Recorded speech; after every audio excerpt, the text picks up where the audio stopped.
tiba-tiba di tengah jalan tadi yang diceritakan Pak Yasena tadi, ada rombongan orang-orang yang awalnya mengatakan kami 1000 pengacara ya akan datang, dikomandani oleh orang yang kita kenal lawyer merah ya, mawar merah ya.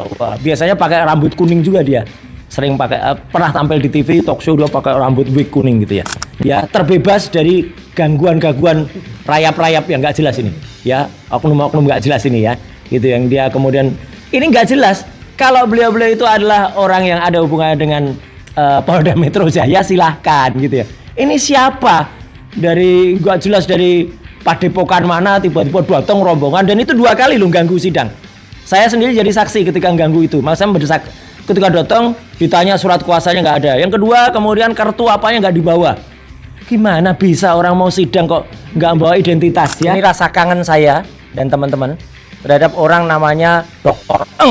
Resmond Hasiolan Sianipar ya. Kenapa saya kangen? Ya, kami mendapat informasi yang bersangkutan masih ada di sini, masih ada di Jakarta, dan ketemu dengan seseorang.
Assalamualaikum warahmatullahi wabarakatuh.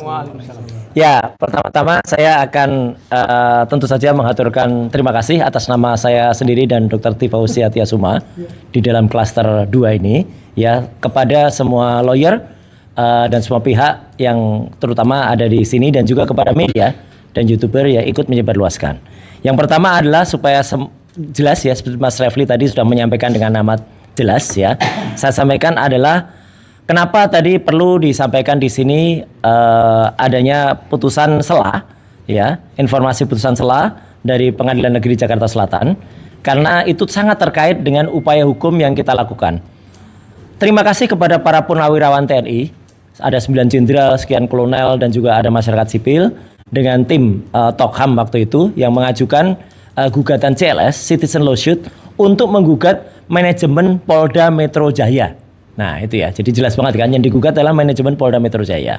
Dan kemudian itu berjalan, tiba-tiba di tengah jalan tadi yang diceritakan Pak Yasena tadi, ada rombongan orang-orang yang awalnya mengatakan kami 1000 pengacara ya akan datang, dikomandani oleh orang yang kita kenal lawyer merah ya, mawar merah ya.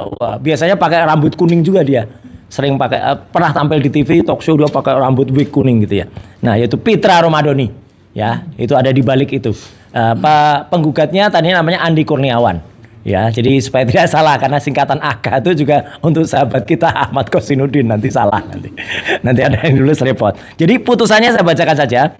Hari Jumat tanggal 8 Mei, amar putusan mengadili menolak masuknya penggugat intervensi untuk masuk sebagai pihak dalam perkara nomor 329/PDT/G/2.026 PN Jakarta Selatan, dan melanjutkan pemeriksaan dalam perkara ini. 3. Menangguhkan biaya perkara hingga putusan akhir. Jadi ini sudah ada putusannya. Jadi jelas ya, ini ada ikot di Pengadilan Negeri Jakarta Selatan. Clear sekali putusan sela hari ini ya, hari Jumat tanggal 8 Mei. Jadi sidang CLS lanjut. Sidang CLS yang diajukan oleh para purnawirawan TNI lanjut ya, terbebas dari gangguan-gangguan rayap-rayap yang nggak jelas ini ya, oknum-oknum nggak jelas ini ya, itu yang dia kemudian ini nggak jelas. Kalau beliau-beliau itu adalah orang yang ada hubungannya dengan Polda Metro Jaya, silahkan gitu ya. Ini siapa dari nggak jelas, dari padepokan mana tiba-tiba datang rombongan, dan itu 2 kali loh ganggu sidang. Saya sendiri jadi saksi ketika ganggu itu. Saya mendesak ketika datang ditanya surat kuasanya nggak ada. Yang kedua kemudian kartu apanya nggak dibawa. Gimana bisa orang mau sidang kok nggak bawa identitas ya? KTA-nya nggak dibawa. Masih mending KTA-nya tidak dibekukan ya. Kayak Sopo itu yang KTA-nya dibekukan. Dibekukan tuh kayak gigi, kalau sudah dibekukan nanti cabut gitu ya. Nah itu. Ya itu yang pertama ya. Jadi kami sangat mendukung. Terima kasih sekali lagi untuk Purnawirawan TNI dan juga untuk para lawyer yang di bawah Tokham yang kemudian menyampaikan. Tokham juga berada di sini juga. Jadi artinya ada tim pembela Dr. Tifa, ada Tokham, ada Troya yang ada di sisi sini. Yang kedua, tadi Mas Refli juga sudah menyampaikan ini dukungan juga kepada Mas Sigit Priambodo, alumnus Fakultas Hukum UGM asli, Sigit Pratomo, alumnus Fakultas Hukum Universitas Gadjah Mada yang asli juga, yang dibantu oleh lawyer namanya Mbak Deka Ageng Ajeng Mahasri yang kemarin mengajukan gugatan untuk PMH di Pengadilan Negeri Surakarta. Ya gitu. Jadi kenapa? Karena ini tujuannya sama. Ini menarik. Persis seperti apa statementnya Pak Yusuf Kalla. Percaya masih gitu, percaya ijazahnya asli. Tapi tunjukkan. Nah, jadi kalau asli ya harusnya berani tunjukkan. Kalau udah ditunjukkan, nanti biar diperiksa oleh para ahlinya. Nah, itu baru betul. Ya, nggak cuma tunjukkan gitu saja ya. Nah, jadi artinya adalah kami karena merasa ini adalah satu hal yang pantas didukung, kita dukung. Jadi orang kalau negarawan asli, mestinya Joko Widodo tidak ada kesulitan untuk menunjukkan ijazah asli ini. Ya, kalau memang asli, ya kalau memang ada tunjukkan, nggak perlu ragu-ragu. Yang ketiga, kami perlu menyampaikan dukungan dan rasa apresiasi kami untuk yang tadi pagi jam 10. Ya, kemudian mengajukan juga permasalahan di Pengadilan Negeri Tata Usaha Negara ya, yang ada di Petun, yaitu teman-teman Bon Jowi, bongkar ijazah Jokowi. Termasuk juga upaya dari rekan kita juga, Dr. Bonatua, yang sudah sebentar lagi akan melonsing buku. Judul bukunya apa? Ijazah Jokowi tidak pernah ada. Ya, nanti buku itu bisa dibeli di resellernya, orangnya lagi datang gitu. Nah, badan besar ya. Jadi buku yang berjudul Ijazah Jokowi bukan Asuh tidak pernah ada. Ijazah asli Jokowi tidak pernah ada. Karangan Dr. Bonatua. Dan itu penelitian benar loh ya. Penelitian bukan yang penelitian yang pakai rotasi, translasi, yang kemudian berbelok, apalagi pesanan. Penelitian itu ternyata pesanan. Peneliti bukan Scopus ya, Kropus gitu ya. Ya karena dipesan. Oh Bonatua ya, kalau Bonatua peneliti Scopus asli. Kalau yang peneliti yang pesanan itu yang 21 hari, yang nanti pada saat sebelum meneliti harus diperiksa dulu oleh ahli-ahli dari Oslo, kemudian dipastikan covernya cocok apa enggak. Kalau covernya enggak cocok, enggak boleh. Peneliti kok melacurkan diri kayak gitu ya. Aduh parah itu. Nah itu, jadi dukungan-dukungan itu sangat membantu kami ya. Nah sekarang inti poinnya adalah yang ingin saya sampaikan juga supaya tidak salah. Apa yang saya sampaikan ini adalah senada dengan apa yang terjadi pada klaster 1. Saya kemarin bersama-sama dengan klaster 1 ya, bersama-sama dengan Pak Rustam Effendi, Pak Rizal Fadilah, Bu Kurnia Tirgani dengan tim yang ada di sana ya, yang ada di klaster 1. Kita sama, tidak ada perbedaan. Jangan ada yang memperadukan kita. Oh sana enggak menghentikan. Sama. Tujuannya adalah apa? Menghentikan supaya ini benar-benar hanya mengadili ijazahnya saja. Bukan untuk kemudian menersangkakan saya di sini ada dengan Dr. Tifa, di sana Bu Kurnia, Pak Rizal Fadilah dan juga Mas Rustam. Jadi sama tujuan kami. Ijazah ini harus terbongkar kepalsuannya. 99,9% terbongkar. Tapi sidangnya yang mana? Sidangnya ya sidang ijazah ini. Nanti sidang CLS, nanti PMH, bukan fitnah dan penyebaran nama baik, sidang KIP juga. Jadi bukan fitnah dan pencemaran nama baik. Itu yang paling penting. Karena apa? Ya, yang kemarin juga saya sampaikan karena juga mungkin waktunya sangat mepet kemarin ya. Saya jelaskan secara detail teknis sekali lagi bahwa semua itu kan terjadi gara-gara sebuah postingan orang namanya Dian Sandi Utama di X atau di Twitter ya. Dian Sandi Utama waktu itu memposting sebuah ijazah yang disebut-sebut itu ijazah menurut dia, sebentar saya tunjukkan mana nih. Kalau barang palsu itu biasanya memang susah dicari, kadang-kadang menghilang ya. Bukan yang postingannya Dian Sandi. Ini nih. Nah, palsu ya susah. 1 April tahun lalu Dian Sandi itu memposting di X seperti ini. Buat yang ributin ijazahnya Jokowi, ini saya tampilkan yang asli, kata dia asli. Itulah yang membuat tadinya ada seorang dokter respon hasil ujian ini par ya, harus pakai gini-gini ya gitu. Karena palsu ya. Itu meneliti. Dan kemudian ini dipastikan waktu itu dia sendiri mengatakan 11.000 triliun persen palsu. Ya, saya mengatakan 99,9%. Itu statement hukum 99,9%. Karena kita nggak boleh melebihi 100%. Akan halnya respon kemudian belok, yaitu tanggung jawab dia. Ya, tapi lucunya apa? Ketika belok, respon kemudian mengatakan bahwa ijazah itu asli, ada watermarknya. Nah, tampilkan di salah satu TV kayak gini. Saya pastikan 99,9% dan itu juga dipastikan oleh topi merah seorang peneliti, ini adalah palsu. Apa yang dilakukan respon adalah palsu. Kenapa palsu? Diakui sendiri oleh Dian Sandi. Dian Sandi adalah orang yang memposting ijazah itu, bahwa dia tuh hanya memposting ijazah dengan kualitas yang sangat kecil. Kualitasnya adalah 76 kilobyte. Nih, sebentar. Saya tunjukkan postingannya. Nah, ini keterangannya Dian Sandi. Lihat. Jadi Dian Sandi sendiri mengatakan filenya yang diunggah itu hanya 76 kilobyte. Bayangannya gampang, teman-teman. Teman-teman download gambar dari WA grup dari WA. Gambarnya di bawah 100 kilobyte. Oke, download gambar itu. Bawa di tukang cetak. Ya, minta besarkan seposter. Apalagi sespanduk. Pecah nggak gambarnya? Pecah.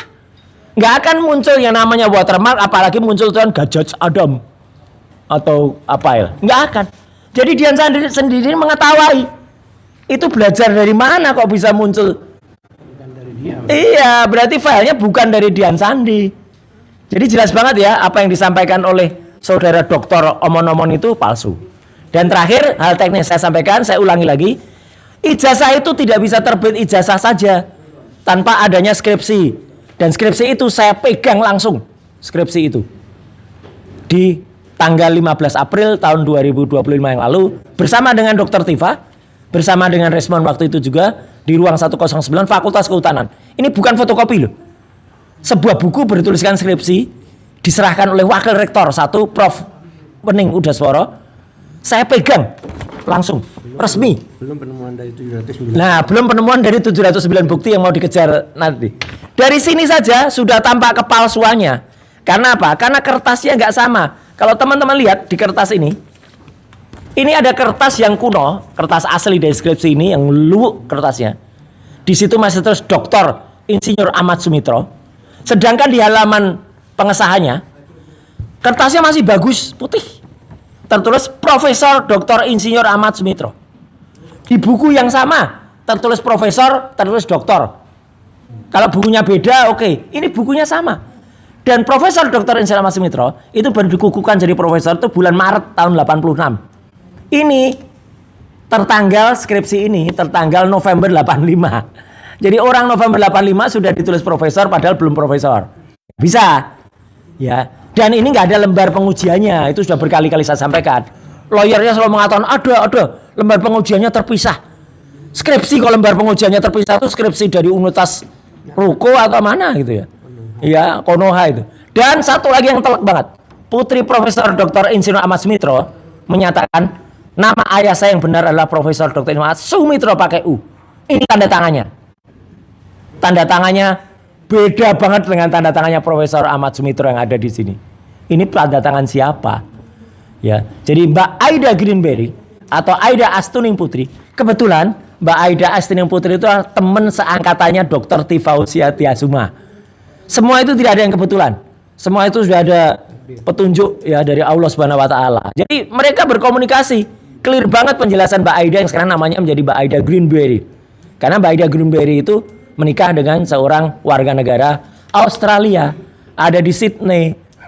Jadi makin jelas kan petanya, Sydney, Australia, Sydney, udahlah. Pokoknya jelas skripsinya 99,9% palsu, maka ijazahnya juga pasti palsu. Saya kira tambahan saya itu, dan kita tetap kokoh, kita tetap kuat, kita tak goyang dengan apapun, meskipun di luar beredar jutaan dolar ya, Mas Refli. Ya, beredar di mana-mana, kita nggak mau terpengaruh itu. Jutaan dolar cukup kita pakai sebagai baju saja. Jadi kalau ada yang Roy terima jutaan dolar, jadi baju aja jutaan dolar ya, tidak kita manfaatkan. Karena ini sifatnya himbauan pribadi. Ini rasa kangen saya dan teman-teman terhadap orang namanya Dr. Eng Respon Hasiolan Sianipar M. Eng ya. Kenapa saya kangen? Ya, kami mendapat informasi yang bersangkutan masih ada di sini, masih ada di Jakarta, dan ketemu dengan seseorang. Padahal sebenarnya saya mau dia itu ketika dia urung mangkir hadir di salah satu acara diskusi live 3 hari yang lalu. Padahal sudah diumumkan oleh TV itu live hadir, respon ternyata hadir. Padahal kalau dia misalnya Zoom sekalipun, langsung kita tracking lokasinya dengan caller ID dia bisa kita pastikan ya. Jadi kalau yang lain identifier ada di mana dia. Tapi ternyata dia nggak berani muncul. Ditelepon produser, ditelepon pemretnya aja nggak muncul. Ya, pengecut banget ini ya. Gitu, Dokter Eng ini. Ya, jadi makanya karena dikatakan pengecut nanti saya dikatakan lawyernya gitu ya. Itu makanya kita sayang. Kangen mon, hadirlah gitu. Ya, kamu di tengah-tengah kita. Ya, jangan kalau kamu ternyata ada di Jakarta dan ada yang lihat, malu. Gitu kok kayak gitu. Terima kasih.